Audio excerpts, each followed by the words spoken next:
Back when I started Deadeye, I knew I wanted to innovate the barbecue game. Since day one, we've offered a premium barbecue product unlike anything else on the market. Great Aunt Irene had something special tucked away on a recipe card in her cupboard, and there was no way we weren't going to do something about it. So we decided to take it one step further, introducing Deadeye Superfood Barbecue Sauce. We've got 5 new flavors: Graviola, Acerola, Pink Guava, Acai, and Dragon Fruit.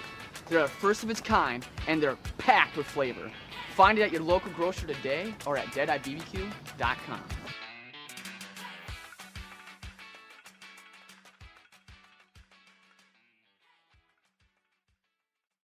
This podcast contains material that is intended for mature audiences and may not be suitable for all listeners. Enjoy. How deep down do you want to dive into the Shifley gene pool tonight? Hey, I'm open for anything. I don't want to get on the bandwagon. I'll burn that wagon down and join the band. Traveling troubadours terrorizing street corners just to try to get some supper in our hands. Now I waited all my life to get this off my chest, scream bloody murder until someone understands that it ain't about the money, the drugs, or the women. I make this noise just because I can, and we'll all join in to that original sin. So let's get rowdy and reckless. Let's get rowdy and reckless. Let's get rowdy and reckless. Just for the hell of it. Just for the hell of it. Let me give you a little advice. There's 3 rules that I live by. Never get less than 12 hours sleep. Never play cards with a guy who's got the same first name as a city. And never go near a lady who's got a tattoo of a dagger on her body. Now you stick with that. Everything else is cream cheese. Great game there, Scotty. Hello, and welcome to another edition of Old Man Strength, a podcast of the Tailgate Society. You can go and visit us on the web at thetailgatesociety.com, and sponsored by Deadeye Barbecue Sauce, the best damn barbecue sauce in the known universe. You can find them on the web at deadeyebbq.com. I am Tim Johnson, joined as always by Mr. Chris Shipley. Chris, how are we doing this evening? I am bussing tonight. For those of you who listened to our last podcast, where we are 2 podcasts ago, sorry, where we were quizzed by Chris's daughter and her friend Hannah. We have both tried to work some of those phrases into our vernacular. I don't know that it's been very successful for me. Chris, I'm guessing you're mostly just getting eye rolls from Caitlin. Typically. We had cake at the boys' graduation party, and I let that fly for a little bit. But that didn't exactly go over very well. Oh, that's funny. Yeah, every once in a while something will come up and I'll be like, hey, I know what that means now. But that doesn't really make me feel any better, frankly. No, it doesn't. And I sound old saying it. I mean, it's so clear that I sound old. Oh yeah. Oh, for sure. I mean, some of those, Caitlin and Hannah didn't even sound hip saying them. So no. No, when they had to look them up, they didn't even know. So at that point, yeah, ridiculous. Yeah, no, I agree. But that one was that one was still fun for sure. Yeah. But other than that, how have things been going for you? Not bad. We had the boys' graduation party on Sunday, so that was exciting and a lot of stuff in the plans. So for that, and then yesterday or the day before, we got an email from their Strive Academy. They got accepted to Strive Academy, which is an extension of their IEP for their disability, and they'll be able to go to kind of like a community college, but they'll be staying in an apartment with other kids that are on the IEP and go to school, go to job training. So they found out who their roommates were. Jordan was a little upset because he didn't get a female roommate. He thought for sure it was co-ed. He was going to be able to, and I was like, I don't know what shows you're watching, dude, but that doesn't really happen. This isn't Saved by the Bell the college years where they just move into the same apartment. That's Yeah, not real exactly. life. Exactly. Yeah, there was nothing realistic about that show, in any way, No, shape, or form. No. no. But so that's what we're going to be working on now in the summer. Is kind of getting ready for that. And we're going on vacation next month, so exciting times. Yeah, man, summer kind of crept up on me and turned into something big. We're in the middle of a 2 week span of record breaking heat. I think today we had another record for the date for a temperature high. There is air conditioning in the brewery, but you're opening the garage door so much to Mm, take grain out, yeah, things like that, that it is completely miserable, and the air conditioning does not, like it's not in the mill room, for instance, and so that feels like that's 3 billion degrees. So I come home from work every day completely and utterly wiped out, like I've been working uh, in a field all day long. So I'm really looking forward to having some sort of break from this heat, but I just checked the 10 day, and that's not happening for me at all. So I might just be spending a lot of time in a kiddie pool in the backyard. I got to go back to my office full time last week. Oh yeah, Um, that's right. and FYI, wore dress shoes for the first time in probably a year, and by 3 o'clock, I had to take my shoes off because it hurt. And then Now, it dawned on me that we could wear jeans, so I'm not doing that anymore. But worked last week, 3 days in the office last week, and then yesterday, I'm like, it's about 3 o'clock. I'm like, it's kind of hot in here, like it's a little warm, and I powered through it and got through the rest of the day. Came in this morning and got an email from the admin that said, for those of you that are working in the office, the compressor went out in the building, and it's going to be a week or so before they can fix it. So in the afternoons, it's going to get a little warmer because that's when the temperature starts to rise. And then I talked to her later, and she was like, "Yeah, they said luckily they had one on standby. Otherwise, it would have been 8 to 10 weeks before they would have been able to get another one." And I was like, "So of course, at like 1 o'clock today, I was like, I can't do it. I'm going home." So I messaged my boss. I was like, "I'm going home. Work the rest of the day from home. I can't do it. It's hot in here." so all excited. You've been missing the office. All excited to get back, and now that happens. Yep. I was like, and I come home and the pool's all nice and whatever, and then by the time I get dinner made and we get cleaned up or whatever, where my pool is in the backyard, the sun goes down, or at least gets behind the trees, so then there's no sun, it's just shady. Well, then you're kind of shivering a little bit sitting in that pool, believe it or not, even though you've been looking forward to getting in it all day, and now it's all behind the clouds and the shade. So I'm like, well, nope, I'm not changing. I'm not going out there. I'll wait till the weekend. Yeah, I have a feeling that my lawn is going to get a little unruly here for the next couple of weeks before I spend a whole lot of time uh, actually addressing it. I asked Caitlin to mow the lawn today. I said, "Why don't you mow the lawn?" She's like, "I don't know how to do that." I was like, "Well, I mean, you're gonna have to learn at some point, because she's like, Dan will mow it, who's her boyfriend." I was like, "Well, first of all, do you remember the conversation we had that you shouldn't rely on a man to do anything for you? You need to learn how to do it." "Well, I can get by with not knowing how to mow the lawn." "Oh, you can't."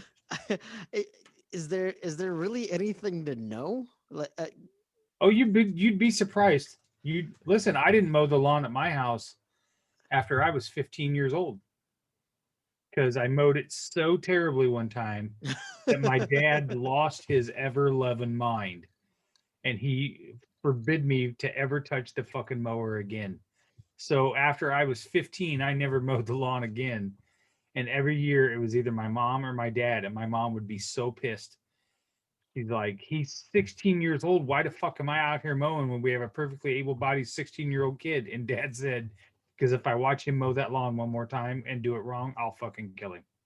It's not worth the aggravation or the stress to watch him do it wrong. So I'll just as soon do it or you do it." That was so I that's never mowed the lawn after I was 15.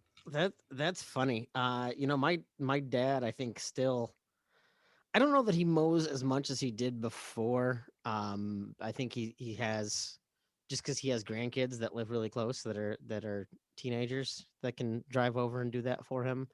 But I was back in uh, Ankeny over the holiday weekend, and my dad's lawn looked impeccable. It looked amazing. They had lost a couple of trees from Yeah. from the derecho, and you could sort of see where that had happened, but Right. it's already patched in really nicely. Wow. All the other trees look fantastic, and my dad was an extension agronomist with Iowa State Extension, so you know, understanding how to make sure something is free of weeds, is right in his wheelhouse for sure. Sure. But I don't think he would be proud of what my lawn looks like. um, but I did always mow the lawn from like age of 12 on, so he at least trusted me to do that. I think I left too many gaps, and I would leave strips to the lawn move because trying to use the full width of the mower, so it was less trips, and I would leave little strips down the middle of the road, and he would get so mad. Yeah, my dad drilled into me the importance of overlapping very Yes. very quickly, and then also changing your pattern each time you mow so that you're not getting ruts. So, yeah, I I at least do that. We just have, uh, we have a dog, and a dog does not help anybody have a good yard. I think I'm using that as my excuse anyway. Um, Yeah, there's a few brown spots or spots where he just our dog will just randomly decide that's where he's gonna dig. yeah, I mean, he'll poop on the other side and then walk over to the same spot and just dig his claws in. And I'm like, what are you doing? yeah, Although I didn't know for the longest time that you should go a different direction for the yeah, longest time. I had no idea. And yeah. again, that was BS. That was before Stacy. Stacy corrected me of that. Oh man, I shudder to think what you would be like right now if she had not come into your life, Chris. It sometimes it frightens me. Oh well. I mean, have you heard the body gel story? Have I told you the body gel story? Yes, Yeah. yes, I mean that gives you a clue. yeah. God knows she saved the girls' life. Oh man. Well, speaking of uh our dads and lawn care, we kind of wanted to talk this week about dads, since this will be releasing right around Father's Day, and we are both fathers. But we also like to talk about our dads. You've certainly shared a lot of Melvin stories, and I'm sure that there's um, a lot more Melvin stories that you have yet to share. But And suppressed. I was gonna say, some might require years of therapy, uh, but Uh, yeah, no. It, are Do your kids make a big deal about Father's Day for you? uh, I mean, I don't think so. We usually spend time together as a family and do stuff together as a family. I know, some people will be like, "Oh, I'm gonna go play golf on my day." It's almost like I think sometimes people go and do stuff without their kids or whatever, and I Mm. don't tend to do that. We typically will barbecue or something like that. But it's hard to say that it's a big deal because I don't necessarily think it is. Although the boys got me this year, Josh found me this tumbler glass that's got 3 lines on it that says "Good day, bad day, and don't ask," and you can fill up the alcohol based on how you feel. And he saw it in the store and he begged Stacy to let him buy it because he was like totally right up Chris's alley. Oh, that's funny. No, But that's a good one. yeah, they do. How about you? Well, yours is not old enough to do a lot, but I would imagine she makes it special for you. Yeah, absolutely. So likes to make me something. So it's usually, I'll usually get a gift that's like something we can do together, and then something that like she's made for me. I I usually just tell her all the time when she's bugging me to do things. I'm like, leave me alone. It's Father's Day, jokingly, of course, Right. but yeah, I mean, I think she gets excited for it. She gets excited. I mean, she's 6. She gets excited for everything. So Um, I, and I don't know. There's a couple of things going on that I was thinking maybe she and I could go do. Yeah. I think so. It falls in line with a party that um, my work is hosting that weekend at the brewery. So maybe we'll go do some of that stuff. I don't know. I saw an ad for one of the closest suburbs to me. There's like a family festival on Father's Day weekend, and I was like, oh boy, what dad doesn't want to spend Father's Day at a festival? Like that Right. just sounds terrible. But you know, they kind of build it as like the whole family, but I could see a lot of that being like, you know, mom taking the kids to the festival so dad can go do something else, like go play golf or just sit around, mow the I will. lawn or something I like will that. tend to. I will tend to sometimes, like, if I see something cool, like a different Iowa State shirt or a hat or something, I'll send that over to Caitlin, and say, hey, just in case you're thinking about Father's Day or whatever, because typically then she'll relay that to Stacy, and then her, and the boys Yep. will. And what I don't know, I think I sent her like 4 things this year, and she was like, "Are you fucking serious?" She's like, "Why are you always sending me this stuff?" She's like, and some of it was like really expensive, like a Blackstone. She's like, "You can't be serious." It's like, "What? I'm just saying, if in case mom asks, that's what I would like." Yeah, no, I mean a flat top would be great. But yeah, Right? I could see her. I could see Caitlin rolling her eyes quite hard at that one. Yeah. Uh, Like, I'm a um, poor college student. yeah, I mean Not for the fact she's me. gonna be gone that weekend. She's going to some wedding in Missouri, Oh well, then yeah. See, so she owes me. for me, honestly, if I can just, hopefully the weather is nice. If I can grill a steak, throw a steak on the grill, and sit around on the porch with a beer, and relax while Lily does her thing, watch her ride her bike or whatever, then I think that would be a pretty good day for me too. That sounds like a good day. So as a kid, did you do things for Father's Day for your dad? Sometimes I would never buy him anything because he would always just guess it anyways. Um, but yeah, we would sometimes. I would maybe we'd go out to dinner. I'd take him out to dinner, or we would. And my dad was not much of a griller. Like he wasn't that type of guy. He didn't. Mhm. I can't.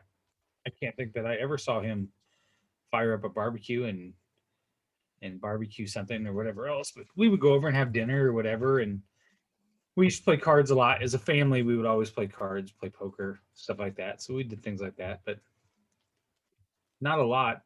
Um, I think I made him one year. Probably the best thing that I ever did was I made him. This was when Microsoft had just come out with like the little movie maker software where you could throw the photos in and add some music or whatever. Oh, sure.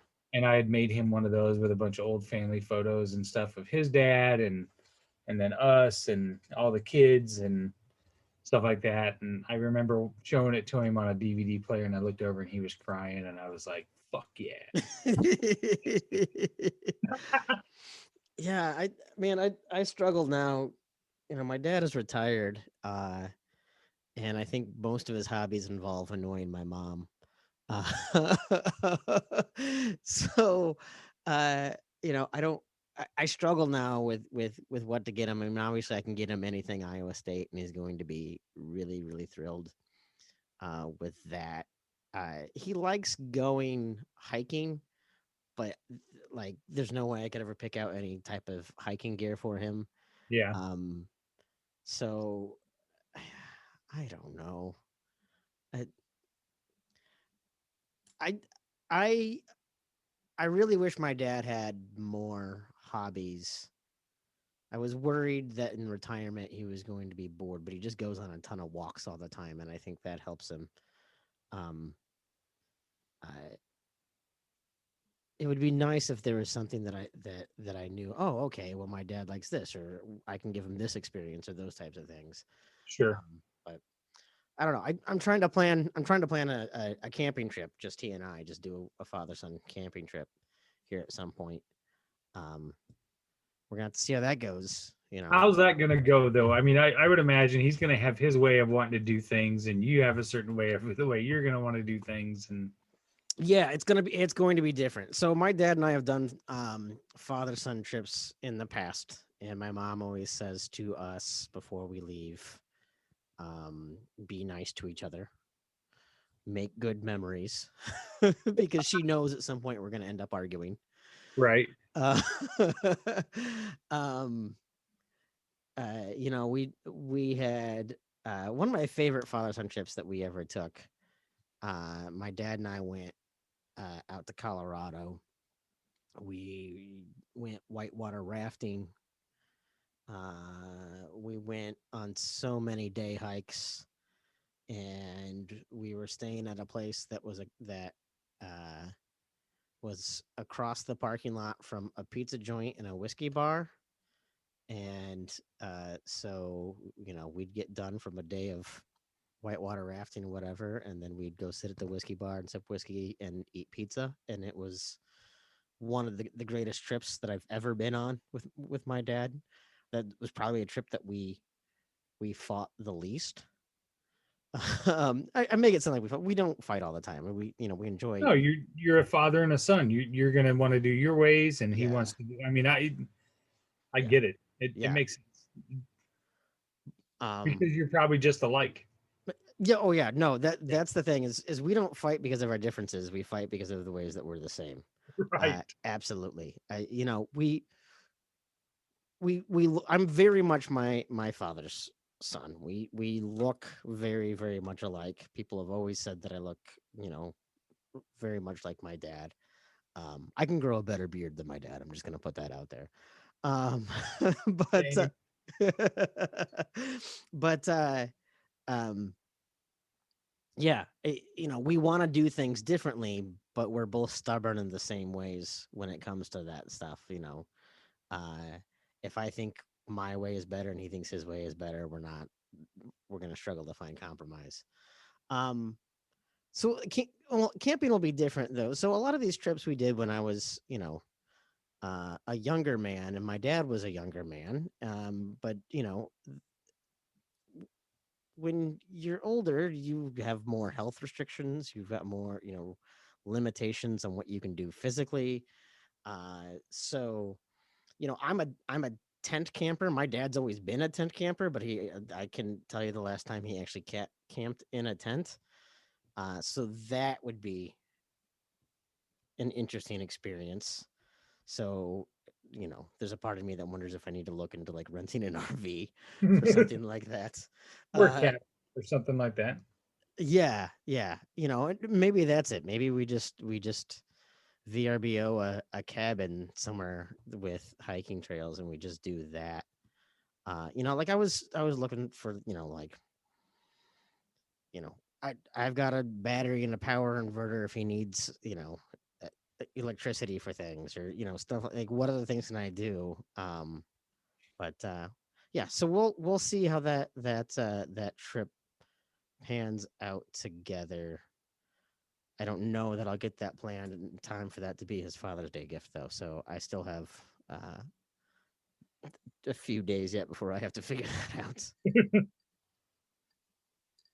I think my dad went camping with me one time during Scouts, and it just happened to be the winter camp out, Oh, and which might be why he didn't ever go camping which again. would be the reason why he never went again. Yeah. Although we built one kick-ass Klondike sled that won the whole effing thing. Oh, that's cool. Pretty amazing. We built it in our basement. It was pretty cool. That's So fun. yeah, and he did construction there for a while. So we built that fucker from scratch and painted it in the basement and everything else. It was just me and him. That was one of the few projects we ever did together like that. Um, that I will always remember. I mean, he had those boards so slick on the snow that we took it out in the front yard with no hill and just kind of shoved it, and it slid all the way across the front yard. It was that legit. It was pretty cool. My dad and we didn't do anything like that. In Scouts, we built Pinewood Derby cars a few times. I remember I remember one year that so they gave an award, they gave different ribbons for like neatest design and then like fastest, Right. right? And there was one award that was just called best effort, which I really felt was like hey, your dad didn't help you with this, did he? But my dad had helped me with the car. And so, I was happy I got a ribbon at the time. And then as I got a little bit older, I was like, shoot, my dad probably is like, because my dad is really handy with a lot of that stuff. I mean, he doesn't anymore. He brought up when he was up a few weeks ago, he brought up his table saw because I don't have one and I need one, and they're expensive as hell right now. Because not only is lumber super expensive, but anyone trying to save themselves a few bucks and do DIY their stuff, they're also running into everything else being super expensive. Yeah. So that's a fun little side part of all of that. But my dad is very handy with all of that stuff. But I don't know if he and I would have been able to collaborate on something like a sled and not one of us end up angry or in tears. That would usually happen when I was working for him, but not necessarily because we worked on a project together. It's usually at that the yelling at me came later when I worked for him and got a paycheck. And Pinewood Derby cars, I had joined Scouts after that, but Josh and Jordan joined just in time for that, and I'm terrible at that stuff. So that was a good opportunity for me to go back to Stacy's dad, Gene, who has this whole woodworking shop in his garage. And man, it was great to be able to take the boys back, and they got to use the little bandsaw and the sander and all that other stuff. So it was a lot of fun to watch the boys be able to do that. And Jordan, I think, won a trophy 3 years in a row, and Josh didn't, and that didn't go over very well. Oh, I can imagine. So, yeah. But you learn, and those are the lessons you learn, I guess. So. Yeah. Well, I mean, speaking of lessons, it's a common theme on here that we talk about the lessons we've learned. We try to take those lessons we've learned and impart some sort of wisdom with it. You've talked a lot about some lessons that you've learned from Melvin, but you mentioned before we started that you were able to fish the family well for a few more stories. So yeah. Well, I'm just gonna warn you. As my cousin Debbie said, I'm not sure how all of us aren't in therapy. He said my mom would be in prison for life without parole for the behavior modification that she gave us as kids. Do you know how many kids she traumatized? I think that she ran a daycare. That was her response. Which was my Aunt Lana, which, if the only way I can describe my Aunt Lana is if you Google the picture of Ursula from The Little Mermaid, her facial and hair, that would be my Aunt Lana. Oh, wow. Yeah, and we would go visit her, and she would be so mean to my dad. And in my eyes as a kid, my dad was, this big, strong man. And I mean, she would just berate him jokingly, they would just go back and forth at each other. And I Sure. would cry all the time that we had to go to my Aunt Lana's house because she was so mean to my dad. I was scared to death of my Aunt Lana. So this So, is your dad's sister? yes. Okay. Yeah. So Who's older? I believe my Aunt Lana was. Okay. So that just emboldened her to be harder on Right. him. My dad had 8 brothers and sisters. So when I'm a little fuzzy on the details, that's why. Oh yeah, my dad had 7 brothers and sisters. One of them I saw a couple weeks ago at my niece and nephew's high school graduation. But at one point I knew the birth order for all of them, but that has since gotten replaced in my brain by Sure. other information for sure. Well, and it's unfortunate too because my dad lived in Des Moines. Most of my aunts and uncles lived in Omaha, with the exception of my other uncle Carol, who lived in Des Moines. So I wasn't really super close. I mean, we went to Omaha a few times to see my grandma and some of my aunts and uncles, like my Aunt Lana and my Aunt Joyce, but like my Uncle Ron, who I swear looks just like my dad. I didn't see him very often Mm-hmm. for a reason. I'm close now through Facebook and some occasional family gatherings with some of my cousins, but yeah, that's and as a matter of fact, my cousin Harry just moved into Norwalk, so Oh, there you go. so that's super cool. But yeah, there was no shortage of life lessons or crazy stories. As a matter of fact, if you hear the computer ding, it's probably because one of my cousins from Omaha is now answering another question from last night. At one point, I said I was going to bed, and there might be another 50 messages in here after that. So that's awesome. so you tell me what deep end of the pool you want to dive in first, and we'll go from there. Um, I don't know, man. What were these questions that you asked? So, but what I asked them was, I asked my sisters, and then I asked my cousins, what are some of the maybe life lessons or things like that that dad or your parents kind of gave you? Mhm. I'll give the 2 off the top of my head that I remember, and then maybe we can go through some of the other ones. Sure. The first one is, I had a girlfriend one time, Mhm.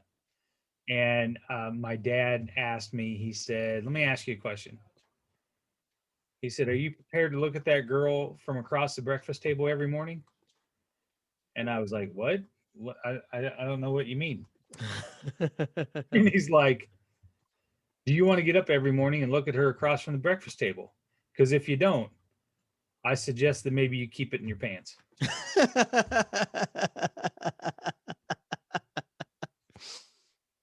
Sound That's advice. that's very sound It's advice. very sound advice.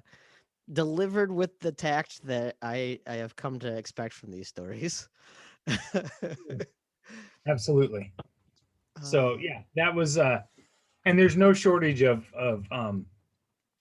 crude, you know, there's much better way. Like I can't see myself saying to the boys that now we can have a conversation, right? And they're going to be moving into their apartment for college and so on, and then we're going to have another discussion about consequences or whatever. But I just can't imagine me pulling out that phrase. Now I don't know if it was just because he, I don't know, grew up on the east side and that was just how he um communicated. You know what I mean? It was blunt and to the point, and and I'm sure my mom was over there going, "Oh, for fuck's sake," rubbing her temples and going, "Jesus." But Well, it's funny you bring this up. I was talking with someone the other day, asking them if their parents ever gave them the talk, right? With quotes around them, the proverbial sure, talk. And I don't remember my dad ever so much as attempting to give me that talk. Um, it probably would have gone nothing like that eloquence that you got, but um, yeah, I don't know how I'd handle it. I'm very glad that I don't have a boy. I'll tell you that much. I don't know. I think being a boy and having a boy is a lot easier than a girl. Well, oh no, I mean in a lot of other ways. Yeah, you're absolutely right. But I mean that in particular, having the talk, I think I would be terrible and probably cause more damage than good. Yeah. Well, speaking of damage, the other one that I have is, have you ever heard the story of the old bull and the young bull on top of the hill? I don't think I have. Old bull, young bull standing on top of the hill looking down at the pasture, and there's a bunch of cows down there. Young bull says, "Hey, let's run down the hill and fuck one of those cows." The old bull laughs and goes, "You're so stupid. We need to walk down there and then we can fuck them all." That is how he explained to me how to approach life. Sure. Right? You look a little flabbergasted. Well, yeah. I think I get the. I think I Yes, but get it. Um. uh. But I think I would be so shocked by, just stunned by that I don't know that it would have had the same impact. okay, so first impression, when you hear the gist of that story, what do you think it means? The idea that if you uh go too gung ho or too fast, you're gonna burn out quickly rather than uh, you know, being more deliberate with your actions and being able uh to not flame out so quickly. Yeah, I mean the metaphor is to take your time and don't miss the bigger picture. Yeah. Don't rush into decisions, don't rush into ideas, don't singularly focus on one particular thing, right? I mean that was my dad used shock value, I think, a lot of times to kind of knock it into your head. But for me, that was always something that I don't remember. I remember the story, but I remember more of the lesson of taking a deep breath and focusing on all aspects of a decision. What is the best course of action? What can happen here? I used to sometimes get really angry at him because he wouldn't make a decision right away, Hmm. and not realizing that he was thinking 4 or 5 steps down the road in case this happened or that happened or whatever. Yeah. Yeah, for sure. Caitlin and I were having the conversation yesterday. She was talking about credit cards and whether or not she should get a credit card and start building her credit. And instantly, those types of things, I think of the advice that Dad gave me. Right? Well, yeah, you do need to build your credit, but those should be things that you don't. They're only for an emergency. Maybe build your credit by you put maybe 1 tank of gas or 2 tanks of gas a month on it, and that's all you're putting on it, and then you pay it off every month. Yeah. Things like that. But you don't go out and get uh, I almost said a Yonkers credit card, but there is no more Yonkers anymore. But shows you how old I am. I was gonna say Yonkers isn't a thing up here. I don't think I I would have even batted an eye if you would have said Yonkers because I'd still just identify that as a department store. Yeah, it was you don't go out and get a store credit card or a charge account there or something like that. That's not what you want to do. It's so easy then to go in there and go, oh well, I'll buy this and I'll buy this sweatshirt and I'll buy this or whatever. It's too easy to do those types of things. Yeah, for sure. And unfortunately, I made some bad choices when it came to that kind of stuff, and and I paid for it for a long time. But that's when you kind of hope in your kids that you instill in your kids stuff that you made the mistake of, and then you hope that they don't make the same mistake. Yeah, it's funny because in some ways my parents um we're so conservative about things like money, um, just different life choices that in some ways I learned that, right? I have a really good credit score. I'm not saying that to brag. I'm saying because I learned very quickly, before I even got my first credit card, don't spend money you don't have. Right. Um, right. So I've been very lucky in that. Now, I'm broke as shit with a great credit score. So, you know, does that get me anything? I was sorry, this is a side tangent, but I have to go down here. Sometimes you see like these memes on Twitter where they're like, which would you really have? Which would you rather have?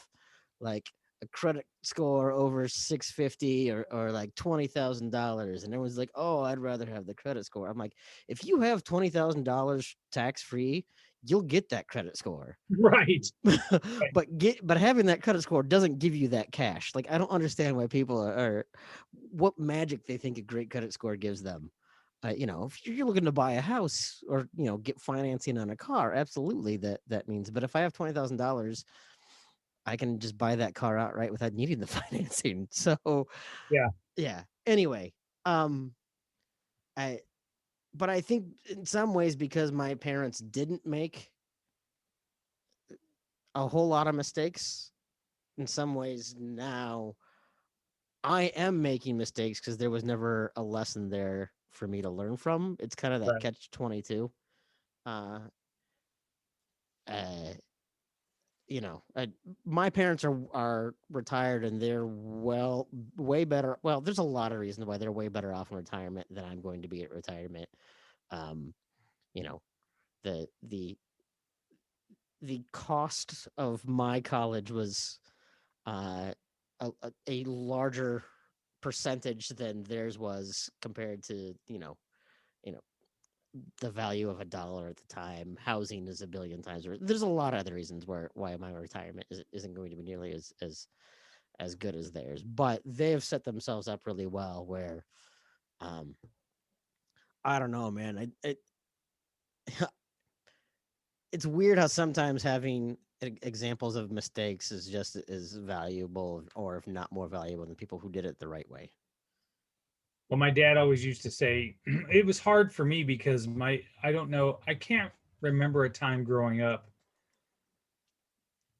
Well, I guess I shouldn't say that. Let me put it this way.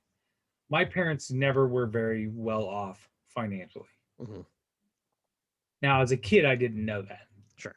right? They were very good about, I don't, I mean, sure, I didn't always have the latest, greatest, style of clothes or what have you, but, um, every year I went to summer camp. Every year I went, I was able to go play baseball or whatever.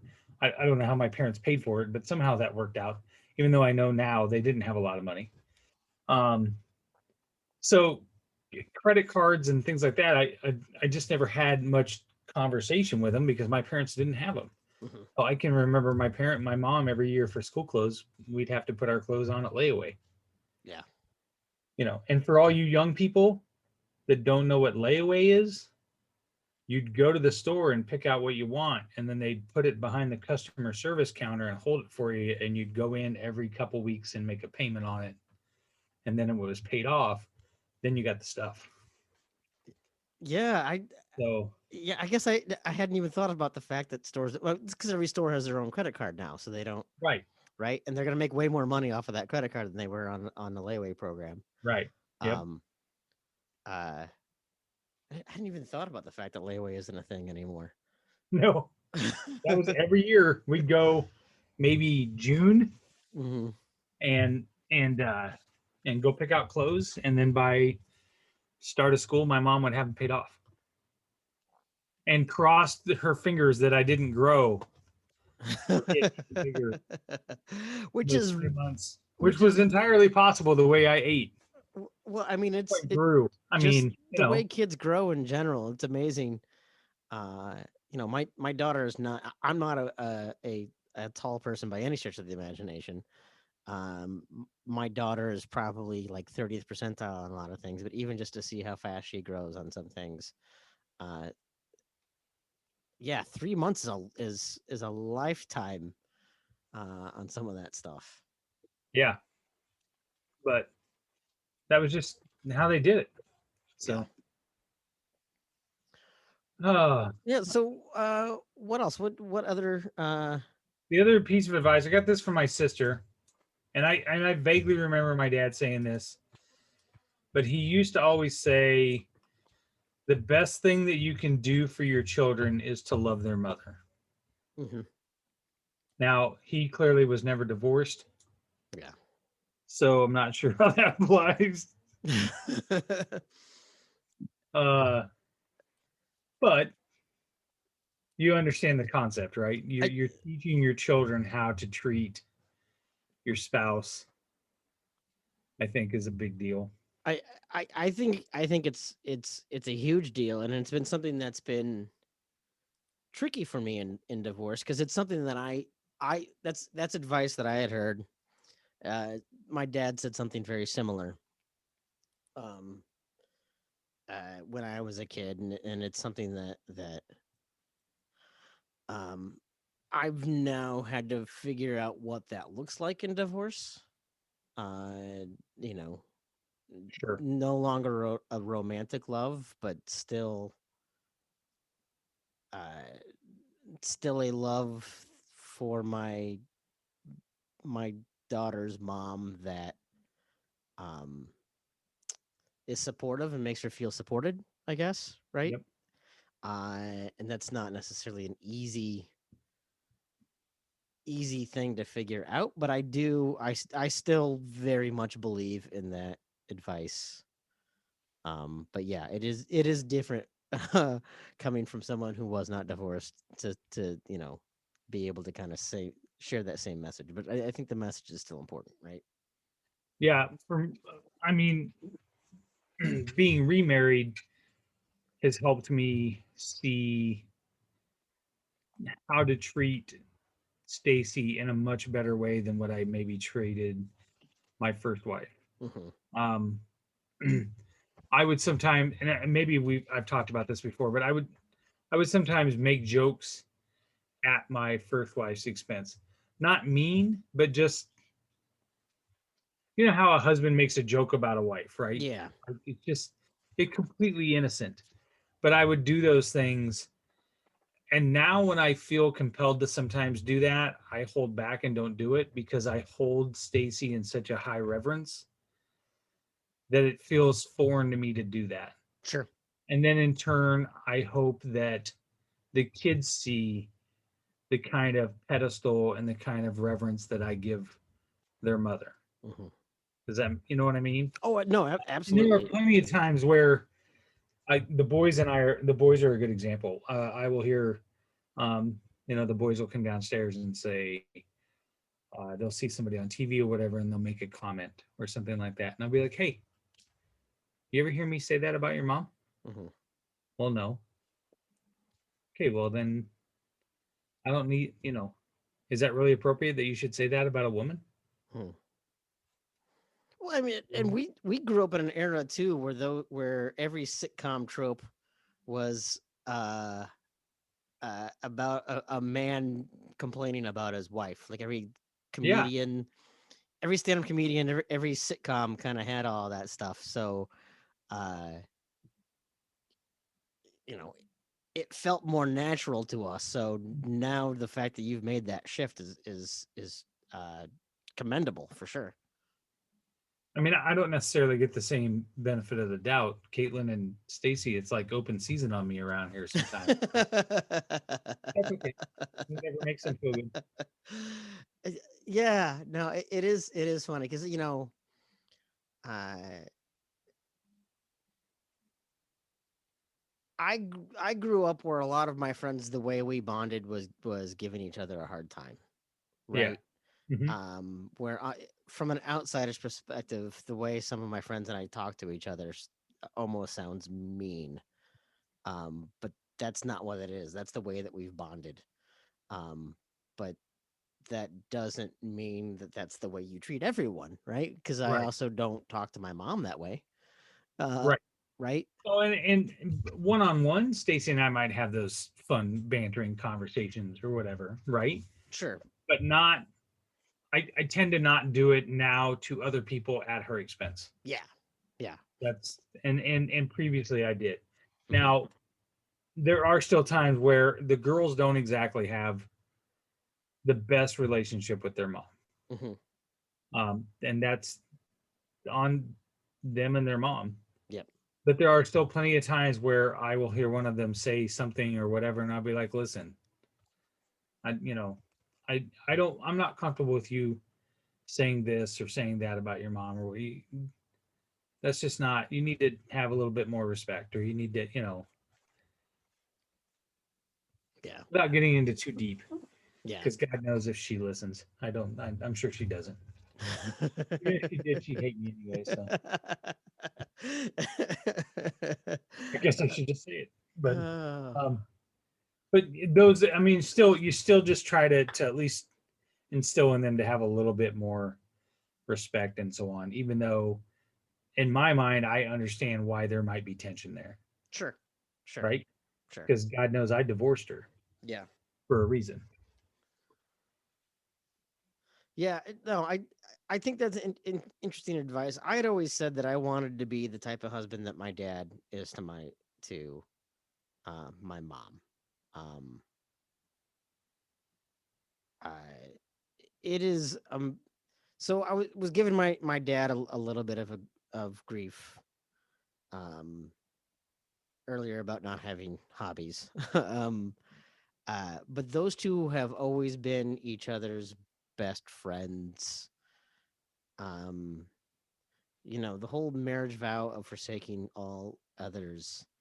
I, you know, for my parents, that wasn't about, you know, not. It wasn't just about not cheating on each other, but it was, you know, hey, we put each other first in kind of every way in the relationship type of thing. Not that my Right. dad didn't have friends or do things with friends, but you know, I it was very clear that they were each other's best friends. And I Mhm. think, when I look at my marriage and where that failed, that we started to build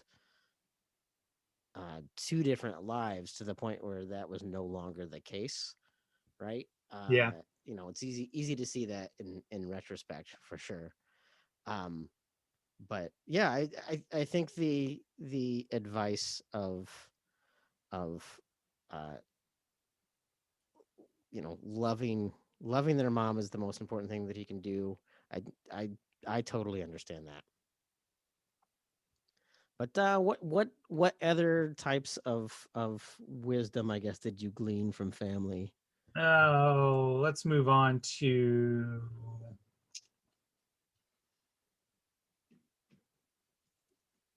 So my cousin Tanya, who my uncle Ron was her dad. Um, when my dad walked me down the aisle, he gave me my hand to my then husband and said, "I'm giving her to you. Don't give her back."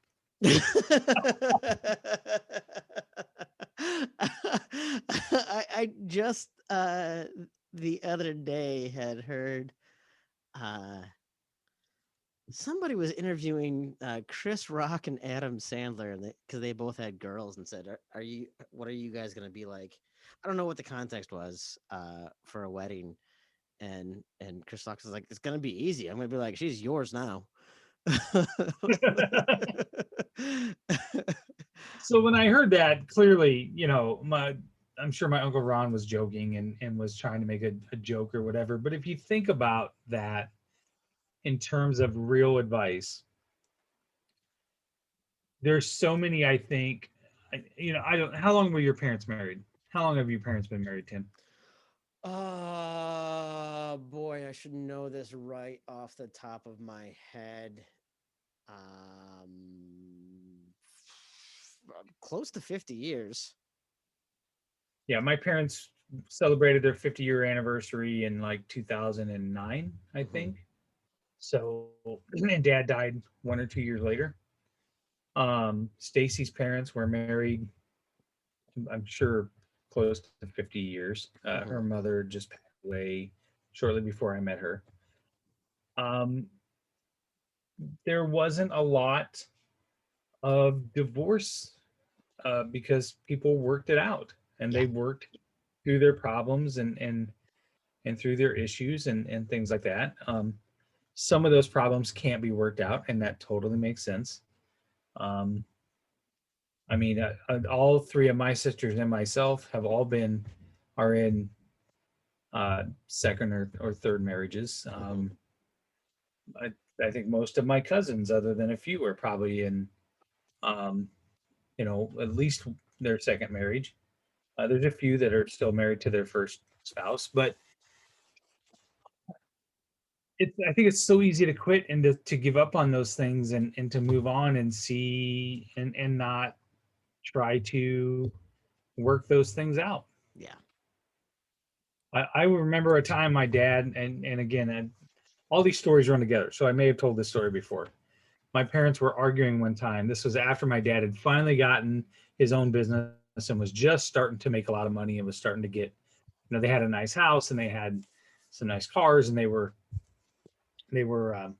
financially a lot better. And I remember they were fighting about something. I can't even remember what it was. I came home. I think I was like a freshman in college. And I don't care how old you are. If your parents are arguing, you could be 30 and it's uncomfortable, For sure. right? And I'll never forget, I heard my dad go, "Well, if you don't fucking like it, we can just get divorced." And my mom whipped around and said, "Do you think I'm fucking leaving now when we got all this money and all this nice shit? You're fucking crazy." But um I don't know. I don't know if that's what, I mean, I don't think that's what he meant, but taking that, I think that's what you can apply it to. Right. Yeah. No. Yeah. It is different, and you're right. That generation doesn't see a ton of that now. Now, my mom does have two brothers that have been divorced. My dad has two sisters that have been divorced. Um, but that happened much later in life for them. I mean, my parents were already married 20 some years when I think, some of those had happened, and they still haven't, figured out how to process my divorce.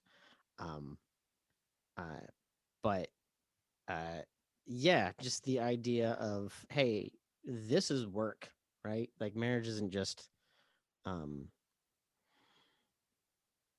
it's great. And on your wedding day, you're so in love and all that stuff. I think, at that time too, it was just like a reminder of, hey, this is work and this isn't always going to be easy. And so what you're signing up for here isn't just to uh, be in love with each other every day, but it's to work to be in love. Um, I think communication is a big part of that. I can remember a lot of times in my first marriage where I would be angry about something or whatever, and I didn't even want to discuss it, or I didn't want to have a conversation, or I would let it fester, or I would let it build up into this or that or whatever. Whereas now, I think sometimes Stacy sometimes will ask me what's the matter or whatever, and I'll kind of want to fall back into that, and then I'll be like, no, I just, and I'll preface it by saying, listen, I know that it may not dawn on you, or I realize that I might be taking this the wrong way, but this is how I feel, and I just want to get it out there so that we can have a conversation about it, as opposed to letting it fester and fester and fester, and then 3 days later I'm blowing up over something so insignificant, which would happen a lot for me. mm-hmm. Yeah, no, I get that. Absolutely. And that kind of leads into so my cousin Scott had said our grandfather Cecil, my grandmother's second husband, my grandfather passed away, and then she married Cecil. And on my cousin Scott's wedding day, Cecil asked him, said, "Are you happy today?" Scott said, "Yes." Why? And he said, "Well, just remember that feeling when life gets hard, when you're mad at each other. Remember how happy you are today and why you're here. Never go to bed or leave the house without telling her you love her." And my dad used to say something similar. He always used to say, never go to bed angry. Yeah, I've thought about that, about the advice of never go to bed angry. And there's a part of me that agrees with a piece of that, but there's a part of me that feels like um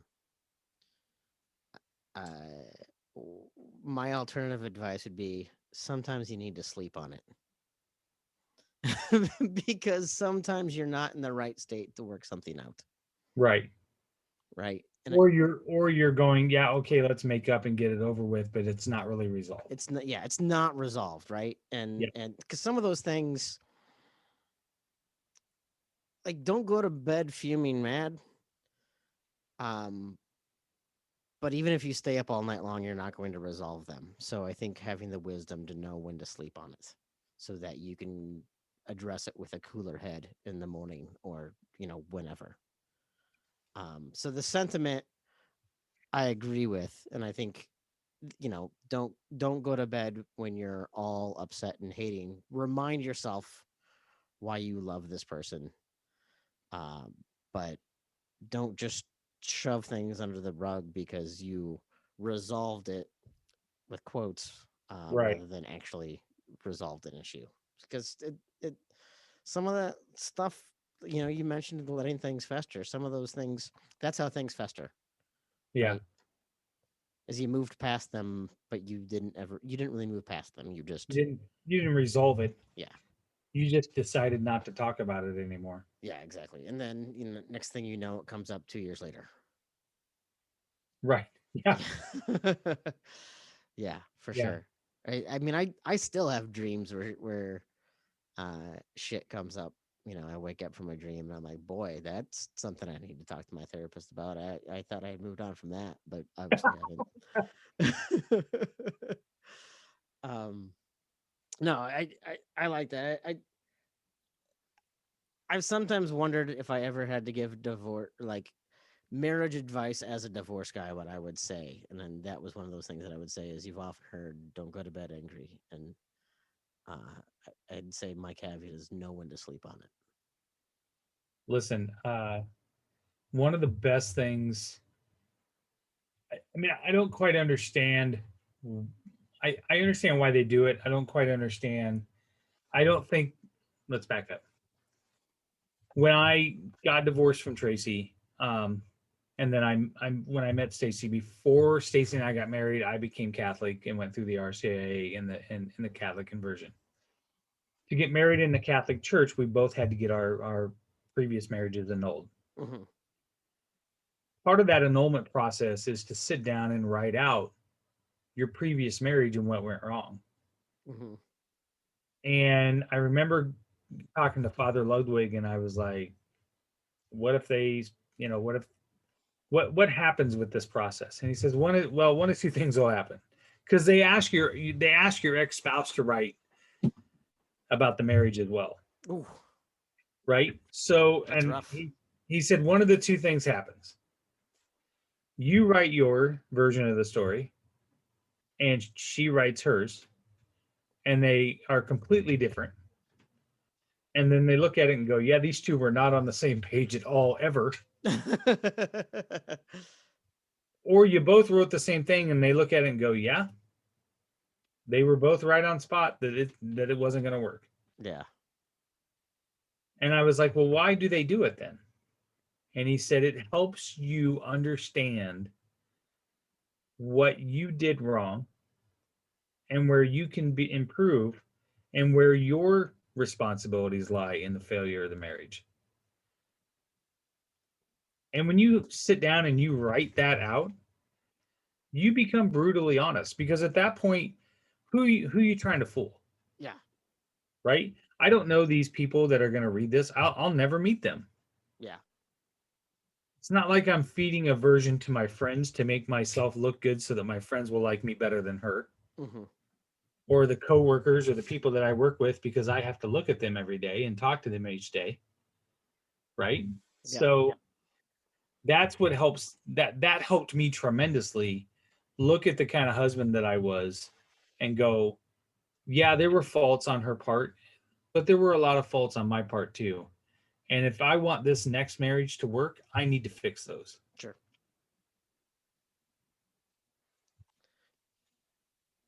Yeah, I mean, it's. I mean, I think whenever you go through any type of traumatic change, you have to take time to take stock of. I don't want to say why because I don't want to impart some sort of purpose on things happening. Sometimes even full on belief that everything happens for a reason. Sometimes that gets to be can throw you down a rabbit hole. When you believe everything happens for a reason and you can't make sense of why something happened, that can spin you up even more. So I don't want to say the purpose of why things happened, but how things happened. I think uh, is important to take stock of. Yeah. Why and how sometimes are often very different questions to answer. So that's interesting. I had I did not grow up Catholic. I did not. Maybe there was a Catholic church in our town. I honestly don't even remember. When you're in small town Iowa, it's pretty much all Lutheran churches with like a smattering of Methodists in there. Depends on what part of Iowa you're from. Stacy's part of Harlan and that place. There were Well, yeah, Harlan is very Catholic. yeah, Yeah, absolutely, yeah. absolutely. Yeah, no, that's true. I know if I hear one more thing about the parish picnics and how you could get ripped drunk at a parish picnic and not ever get to experience it, I'm really going to be upset. We talk every year about going back to the parish picnic. So I don't know. At some point, we're going to have to do it just so I can see this amazing thing. So did you get any kind of interesting stories or anything you hadn't heard when you talked with your family? Well, I'll tell you one story I have heard.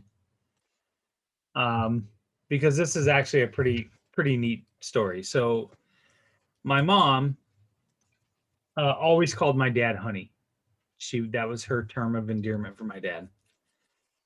The oldest grandson, the firstborn grandson, Rudy, I mean, pretty much grew up at grandma and grandpa's house. I mean, he was there all the time. Now, Rudy is 7 years younger than I was. So, I mean, we were both kind of kids when, anytime I wanted McDonald's, I would just tell Rudy, hey, go tell grandma and grandpa you want McDonald's. I mean, that was like a golden ticket. Oh, Rudy wants to go to McDonald's? Sweet, we're going. If I'd have went in there, they'd be like, we ain't fucking going in there. So Rudy started calling my dad honey, not grandpa. Honey. Well, every grandkid since then, that was my dad's name, was honey. There's two sets of grandkids, right? Sure. There's Rudy and Dusty, who Lindsay, Jesse, Travis, and Nick.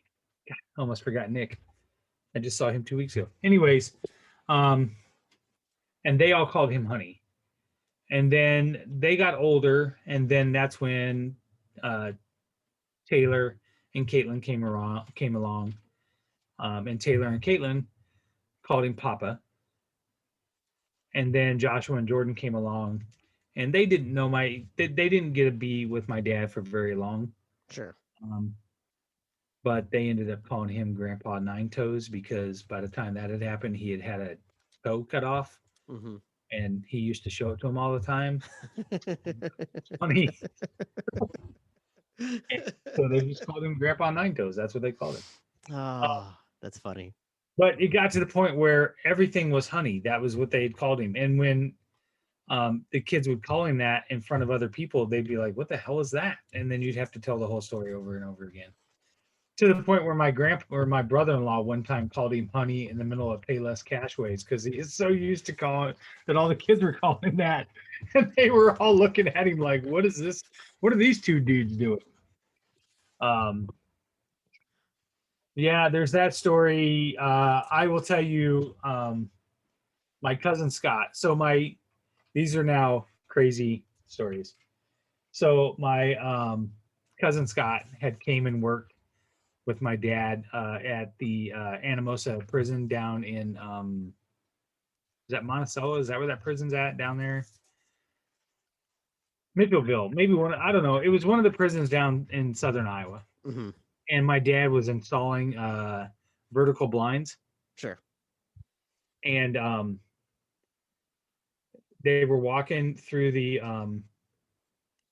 hallway or whatever in front of the inmates or whatever, and my dad turned around and started blowing kisses to Scott and acting like he was going to make out with him. My cousin Scott's like, "You knock that shit off right now in here." That's not cool. My dad used to torment my cousin Scott all the time. To the point where Scott told me this. Here's now where we're getting into the therapy, where the kids need therapy. They once faked. Let me find the story. Holy, sorry. They once faked running out of gas in the car. My dad, we had lived on a farm down outside of Milo, Sure. Iowa, and they had ran out of gas, and my aunt Joyce, who was Scott's mom, and my dad told the kids to wait in the car. They were going to walk down to the house to get gas, but to be careful because there were Indians around, and that the Indians might come around. So if there were Indians that came around, to make sure they locked the door. Oh my goodness. And I didn't ask him how old they were, but they were clearly not old enough to realize that they were full of shit. And they left them there for like a half an hour, and then came back dressed as Indians and scared the holy living shit out of them. Oh my goodness.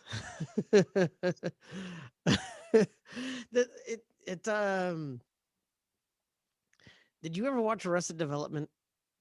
No. Oh, because George Bluth Sr. used to hire this guy to scare the kids to teach them lessons. Like, you know, like, hey, someone called and you forgot to leave a note, and then it would be this elaborate thing where they hit somebody and the guy loses an arm, and then the kids are all screaming because it's this big traumatic thing, and then the guy turns around and looks at him and says, "That's why you always leave a note." Like that's what that story sounds like to me. Well, when my dad lived on that farm, he took them all out snipe hunting too. I'm sure you've For sure. So Oh, me, I went as well, but I whined so much because it was such a long walk that my dad got tired of me bitching about it, so he took me back to the house. But yet again, my laziness came back to save me. So so that's the lesson that you're going to impart for your kids, right? Well, no, it's worked around here because God knows I can't get Caitlin to mow the fucking lawn.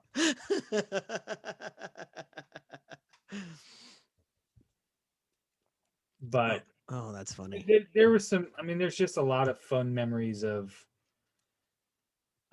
my dad. I I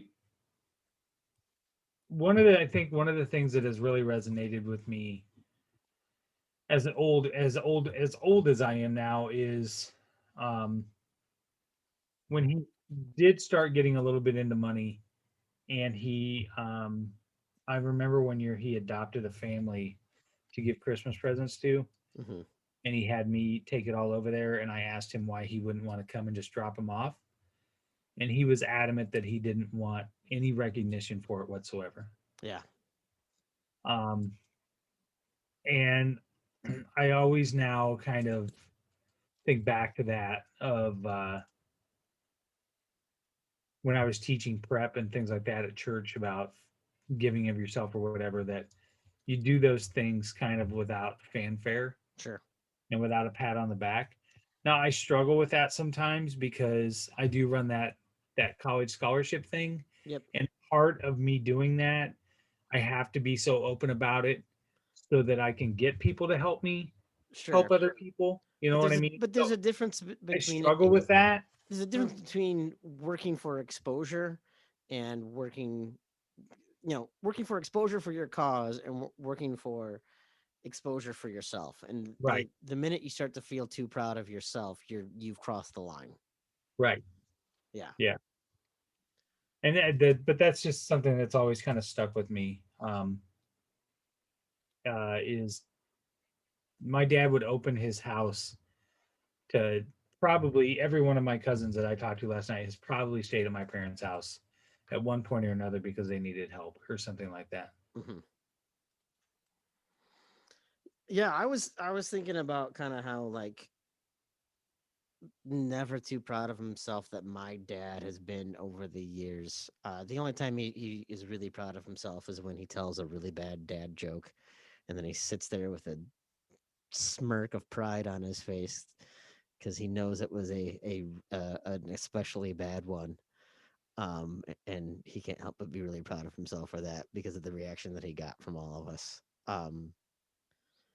Uh, my dad was always very active on the church board and the library board and all of these, JCs, all of these things growing up.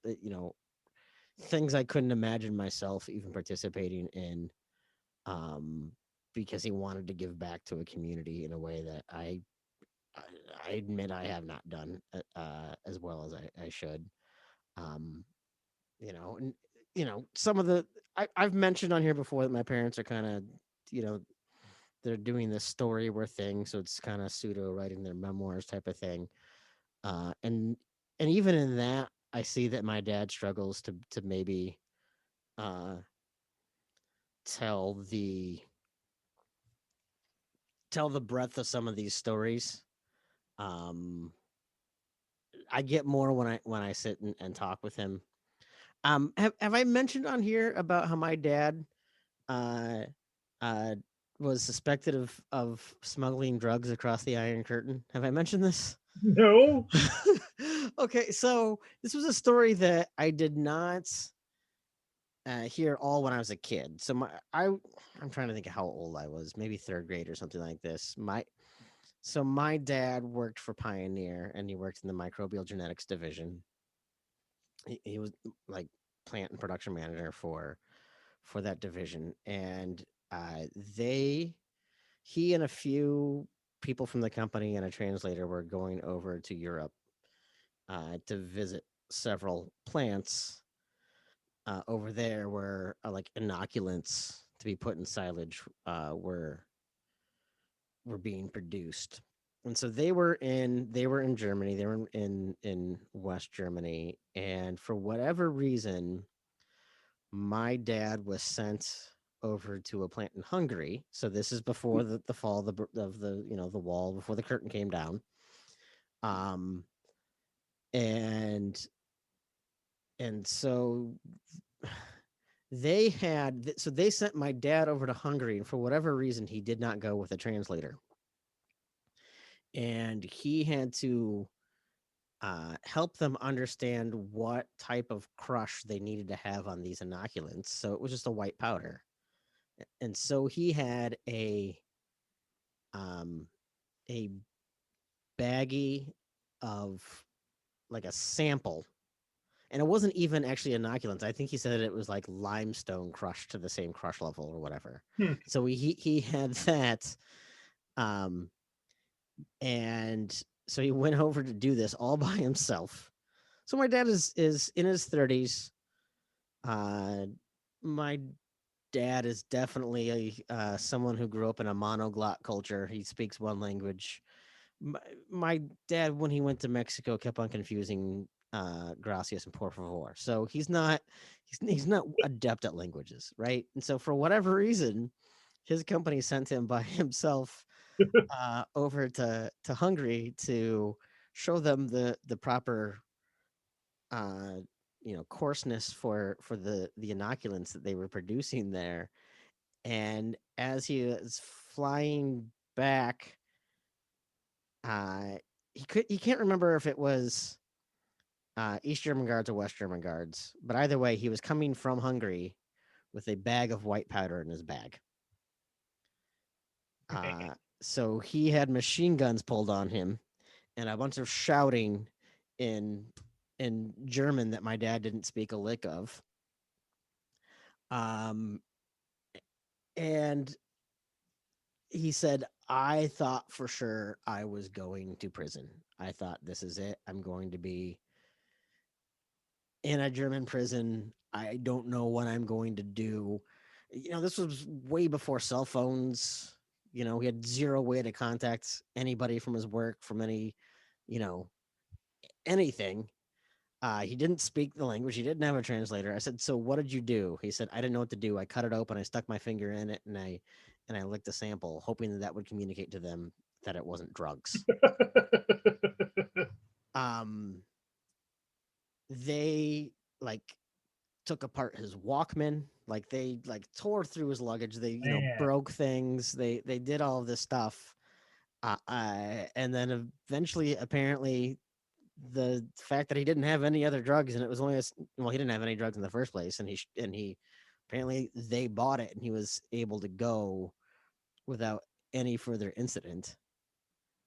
Um, uh, I I'm like I was like, so did you have to change your pants? Because he's like, I was certain I was going to prison in a country where I didn't speak the language. Man.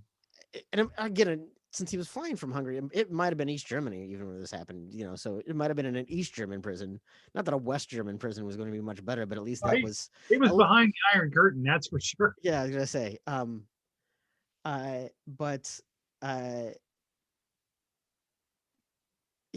to hear him tell this story, he doesn't really give a whole lot of details. You have to ask a lot of questions. If Sure. that happened to me, I would have, Minute details. yeah, I would have everything. I would be telling all these things. I would use accents. I would do all of these things, and that's just not the way that my dad is. I mean, I think part of it is because it was such a scary time for him. Like I can't believe that my dad got back finally and met up with the rest of his team and didn't quit on the spot. Because I think I would. I think I'd be like, screw this. I did not Right? sign up for this. I can't believe you guys sent me alone into hostile territory without a translator or anyone else to vouch for me. Uh, I, Crazy. I'm out of here. I nearly went to uh, an East German prison. I don't need this. I had guns pulled. I had multiple soldiers with machine guns pointed right at me. Man, that's insane. Um, yeah. But that's not how my dad is. I don't want to say that I don't have a work ethic, but like his work ethic and my work ethic are very different because I think uh but part of my dad's retirement is a pension. There's no such thing as a pension anymore. Right. Right? People love to complain about how much people job hop and all of that these days, but why be loyal to a company that isn't loyal to you? Right? So my attitude towards Yeah. companies and jobs is very different than my dad's. He my dad had probably he probably worked for 5 different companies through my lifetime, which is way more than I think he wanted to. Some of that is because companies closed and he couldn't do anything about that. Right? Or companies got bought out, or things like that. My dad is very much. If my dad would have gotten started out his career with the job that he finished it with, he probably would have been in that job his entire time. Yeah. Um, uh, so hearing this story again, yeah, I would have been like, I would have quit on the spot. I can't believe you went through this. But my dad doesn't even like talk about that. Like you have to like pull those details out of him. And so it's been interesting to see him as he answers some of these questions because I'm starting to get at least a hint at some more of these things. And so I'm not getting all the details that I was hoping to when we got him this gift. But I'm at least getting things that I can now have conversations with that, I mentioned my dad and I would go on father son trips. We never talked about those things. My dad didn't like talking about that stuff. Yeah. Um, but my dad has lived a lot more fascinating life than I think I ever understood as a kid in small town Iowa. Um, so Yeah. yeah, that was one of the benefits of being able to work with my dad every day, hand in hand out, was we got really close, and I got to know the kind of man he was and how much he had changed over the years. I mean, there was my dad's past, and some of the things that he did were not exactly. I mean, they weren't criminal, but they weren't exactly honest. If I would have done them as his kid, he would have been disappointed. Sure. Let's just put it that way. Sure. Um, as he got older, he regretted a lot of those things or whatever. I remember him always telling me when his dad died, which I always thought was weird until he passed away.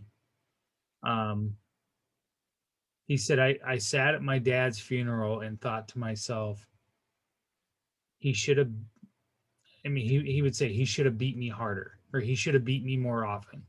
Mhm. And I couldn't quite understand what he meant. But as I got older, and then after dad passed away, I think what he meant was not necessarily beat, but dad should have not been as much of a pain in the ass to him as he was. Yeah. You know what I mean? Yeah. Um, and I look back at that and think there are so many things that I could have done better as his son. Um, to make his life a lot easier, right? His aggravation a lot easier, things like that. That being said, if you were to ask him, he would be immensely proud of his kids and wouldn't want you to feel that way, right? Does that make sense? Oh, absolutely. That's what a father, I, um, I feel regularly like I um have let my father down by not. He doesn't ever express this way. He doesn't feel this way. no, But me personally, I feel like I've let my father down by not being a better father or husband or whatever. Um, by not, you know, not just, by how much I complained as a kid or how much I even complain now as an adult or whatever. My parents worked so hard to make sure that my life was easier and better than theirs was. Um,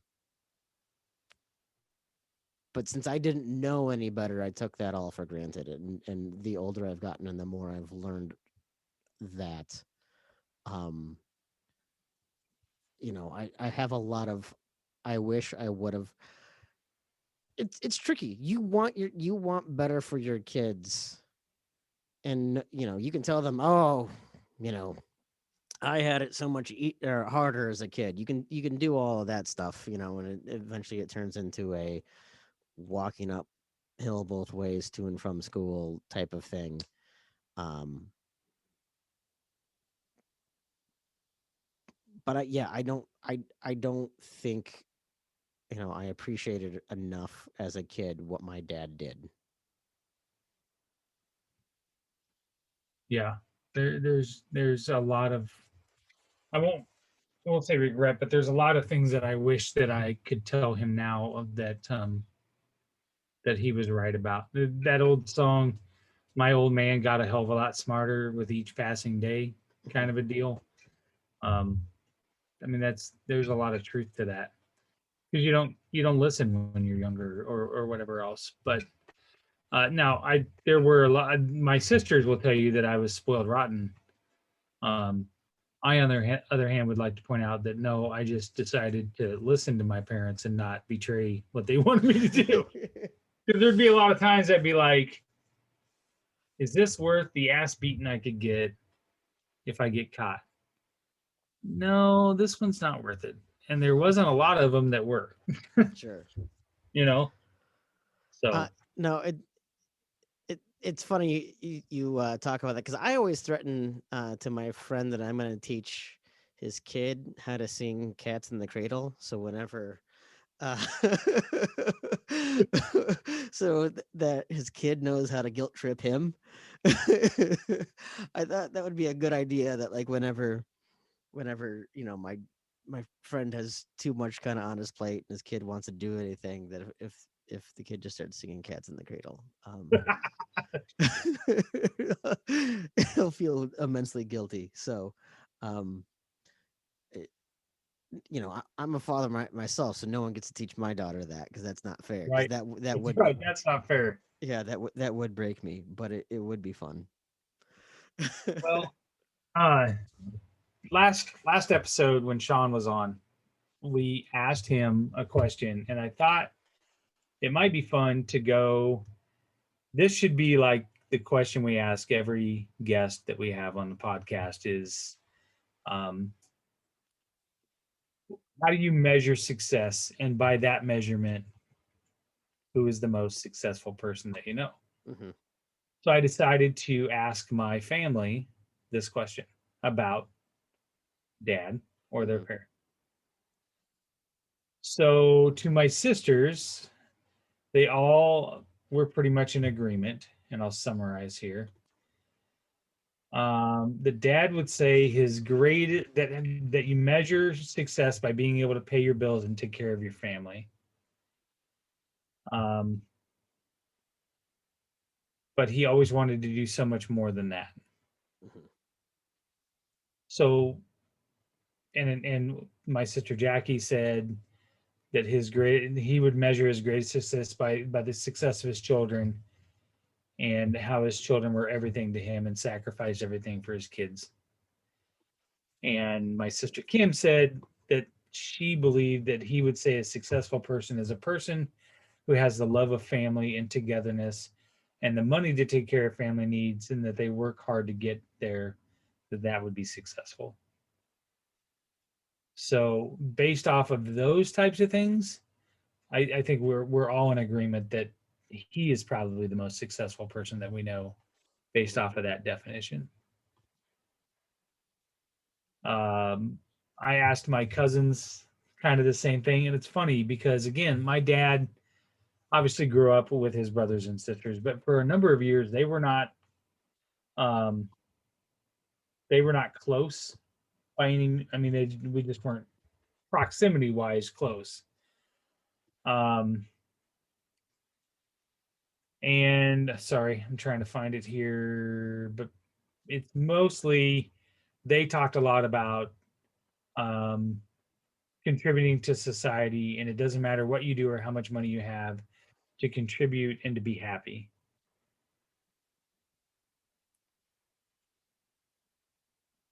Success does not always mean having a big house or money. Being happy and raising your kids to be happy and respectful is a success. Mhm. So it's funny how those all seem to be kind of the same basic area. Yeah. You know, my daughter started this week at a new summer program, and all I'm hearing from the staff is how amazing she is because she is kind and helpful and polite. Um, and I couldn't be prouder of her. Um, and I think I started to realize that I'm not.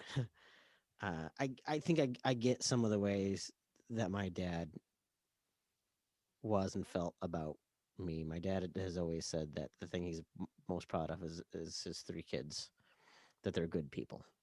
Um, which always makes me feel guilty because then I don't feel like I'm a good person. But my daughter is, and what I've learned is I don't. I'm proud of her because she's figured out how to be a good person, and I don't know.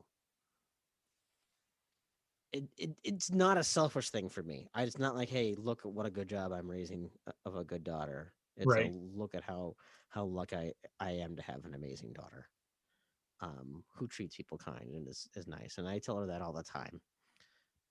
Because people talk about how she's cute. She is a very adorable kid, and I was like, but what I really like is that you treat other people um, kind, and that you help others. And boy, she is just taking that. The number, like, she came home for the first day and she said, "I made so many new friends today." I said, well, what are their names? She said, I forget. um, but to her, anytime that she plays with someone new, they're a friend, and that is awesome. So you know, um, I'm starting to feel more and more successful by the day, I guess, because I absolutely agree with that definition of success. And this week has definitely felt like a big win for sure. Yeah. I can remember I would be home or something, and I was on Caitlin about something, or Taylor, or I would be hard on the boys about something or whatever. And and I think to myself, man, they don't listen, or they don't mind, or whatever. And then they'd go somewhere, they'd go to a friend's house or whatever, and then you'd ask the parents, how were things, whatever. Oh, they just hung out, and they were so friendly, and they were polite, and they asked this, and you're like, and I would say, you know what? I guess if they're hellions at home, but if they go outside of this house and they treat people right, and they make good choices, and people come back and tell me how good they are, that's all I care about, Yeah, absolutely. right? Uh, That uh, they're getting it, and there are, as a father of I, I've said this 100 times. There's no playbook whatsoever to being a parent. I'm never going to be a parent of a 26-year-old or a 25-year-old until it happens. yeah, right. And then once the other kids get there, I'll have a little bit more experience. But there's always still going to be those firsts. Oh yeah. And I will just say I've not talked about Taylor lately, because she's kind of been off my radar because she up and left her program and moved to Mississippi with her girlfriend. And I'm struggling a lot with that because I don't know what else to do for her. Hmm. And at this point, I'm just going to have to let her be an adult. But part of that is also, I don't feel like I have to bail her out anymore. Hmm. I, and I'm struggling this last month or so with that because I miss talking to her. Hmm. Um, and she has called me every couple days. But Tim, I haven't been able to talk to her because I know if I talk to her, I'll lose my temper. Hmm. So I just don't talk to her. And as bad as that sounds, it makes me feel better because I don't want to lose my temper, and I don't want to yell and scream because it's not going to do any good. It's not going to change her mind, and the damage is already done. Um, so I kind of feel like a shitty father for that because what kind of a person doesn't talk to their own kid? But I don't know what else to do because I've done everything else. And maybe a huge dose of I'm pissed off and I don't want to talk to you right now is the only option I got anymore. I think one of the hardest things for me to learn as a kid, and then has been hard for me to relearn as a parent, is that some of the most important decisions my parents made for me and about me, I had no idea about. Um, or they had reasons for decisions that I questioned that they could never talk to me about. Um, I sometimes, you know, being a parent means making a decision that isn't going to be well received, but you're making the right decision. And that's what makes this so freaking tough. The only decision that I can make is the one that I feel is right at the time. Hmm. Hmm. Um, doesn't mean that I don't feel guilty. Doesn't mean that I don't fear that something bad is going to happen to her. And if it does, it'll be my fault because I'll never convince myself that it isn't. Hmm. Um, because if I know that if something goes wrong down there and she has to come home, I've resolved to my fact that I have to tell her you're going to have to figure it out, because the last conversation you told me is that you were done with me. You didn't want me to meddle in your life anymore. Mm-hmm. So if that's the case, then whatever shit you get into, you're going to have to figure out, because dad's not going to be here the rest of your life. I'm not. Um, that being said, if something does tragically happen, and I'm not saying that it is, I mean, I'm just, as a dad, you go to the worst case scenario, then nothing will ever console me to the fact that I should have made a different decision, and that tragic thing probably wouldn't happen. So, but none of that is changing my mind, because I know just pulling her out again and saving her isn't going to help her in the long run. Yeah. Yeah. It's a really hard. It's super hard. And I do feel bad, and I do feel guilty, but that's kind of where I'm at with that right now. And she called the other day, and she was like, she still talks to Stacy, and is like, well, Dad won't talk to me, and I really want to talk to him because I miss him, and Father's Day's coming up. Okay, well, but you didn't have any problem just blowing me off and moving 4 states away because out of a program that was helping you, because you were tired of following the rules. I mean, I don't know. I just, those are the times where I wish Melvin was here so I could at least talk to Dad. Yeah. Because I don't know what the answer is. Like you said, there's no manual, and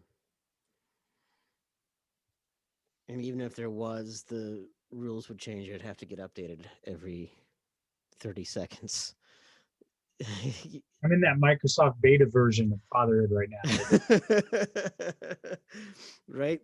There has to be a software update all the Right? time. Yeah, exactly. Oh, it's patch Thursday. Let's reboot. No, absolutely. Uh, well, any other thoughts? Any other kind of lessons, or any other way to, you kind of want to put a bow on things here? Enjoy your family. It's going to be a nice weekend on Father's Day. That's kind of it. We've got some exciting stuff coming up, I think. So we're going to gear up for sports here. It's going to be a little lull in the summer, but I thought maybe we could bring on some old guests that we had before for get ready for football season. Brent Curvey said he'd be willing to come back on, and shout out to Brent. He just got hired on as a defensive line coach at Waukee High School here. So, oh, really? Well, that's cool. Super cool. Gonna see if we can get George on and maybe preview a little basketball. George Condit and Marcus, and get Marcus Pfizer back on. I think he'd be open for it. And Sergeant Paul Parisic, I think, is going to come back on. We're going to try to make it a little more lighthearted this time. Yeah,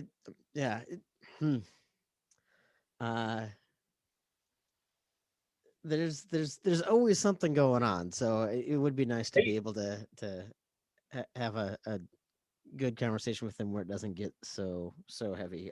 But I did really appreciate his frankness, and his sincerity in that episode. So yeah, no, I look forward to that as well. And tweeted out the photos. I got we got our old man swag, old man strength t-shirts and hoodies in stock. So that link is pinned to the top of our Old Man Strength Twitter page if you want to order, and there's some photos there and some cool stuff. Although I ordered 4 shirts and went and picked them up today. And the one that I'm wearing was supposed to be Stacy's, and she's a large, and it's a 3XL, and I called my buddy Chad, and I was like, if I give my wife this 3XL shirt, she's gonna be super pissed at me. He's like, yeah, I noticed the mistake. He's like, just keep that one. I'll print up another one for her. Oh, well, yeah, no, I am excited. I have not gotten mine yet, but yeah, please go ahead and check us out on Twitter at strength_old. You can view that pin tweet to see how to order them in a variety of uh, colors that are no way a trademark infringement on anyone, but might just also happen to be available in colors of your favorite Iowa university. I think I ordered one of those to be fair and balanced. I do have a tank top so I can show my guns. Or whatever. I mean, I wore a tank top the other day and I was like, what am I doing wearing a tank top? It was like 98 degrees. I want, like, this was a compromise. I wanted to be topless, but man, I remember as a kid whenever my dad would take his shirt off when it was really hot, and I was like, I was so embarrassed by it. So no one needs to see this. So I had to cover I it by something, but maybe I should just stay required, indoors. dude. So not attractive for me to take my shirt off. yeah, well, Sleeveless or tank though? Do you wear a sleeveless shirt or a tank top? The ones I have are full on tank. I like sleeveless shirts. They look a little bit better, but they're a baggier fit. There's something about not exposing my shoulders. Like the shoulders aren't what make my shirtless body look unappealing. But for whatever reason, when you cover the shoulders, it just feels like you're, that much more dressed. Like you're gonna go play basketball. You're gonna go play a pickup game of basketball. But yeah, the full on tank, because it's usually a little wider around the neck and it just shows off how pasty I am, and for whatever reason, it always fits in a way that reminds me how much weight I need to lose. But yeah, you're killing me over here. but no, so please go and check us out once again. That is strength_old. You can find Chris at SciGrad on Twitter. You can find me at Tim Johnson MN. Please give us any questions, feedback, discussion ideas, guest ideas, anything like that. We love to hear it. You can also please go ahead and check out the Tailgate Society at thetailgatesociety.com. Got a lot more content that's going to be coming out here soon. We got some fun stuff going on for the summer. Maybe the return of drunk dialing even. So more things to come. Again, deadeyebbq.com to get your Deadeye barbecue sauce. I need to order some. I mentioned grilling on Father's Day. I am all out and I need to replenish. So what flavor did you have? Mango. Oh yeah, that one is so good. That's my favorite. Yeah, how can you not? So so yeah, once again, please download, like, rate, subscribe, all of that good stuff. We have a Spotify playlist too. Caitlin created a Spotify playlist just for our episodes, so that is also on our Twitter page.